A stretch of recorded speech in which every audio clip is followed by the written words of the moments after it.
బయలుదేరింది ఊరేగింపు. ఎక్కడి నుంచి? కైలాస పర్వతం దగ్గర నుంచి వస్తున్నారు. గవాక్షంలో నిలబడింది మేనకాదేవి నారదుడితో కలిసి.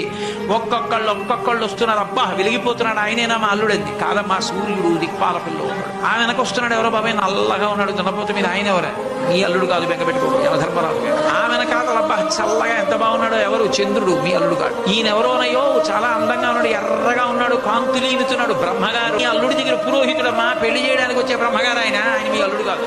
ఓ అలాగా, ఇతను ఎవరో నీలమేఘశ్యాముడు, చాలా అందంగా ఉన్నాడు, శాంతాకారం భుజగచైనం పద్మనాభం సురీశం. అమ్మా, ఆయనకి మీ అల్లుడికి భేదం చెప్పకూడదు, కానీ ప్రస్తుత మీ అల్లుడు కాడు.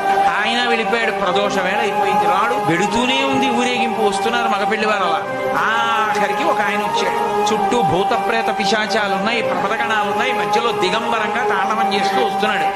అడగలేదు మేనకాదేవి ఆయన నారదుడే చెప్పాడు, ఆయనే మీ అల్లుడమ్మా అని మెట్లు దిగి వెళ్ళిపోయాడు.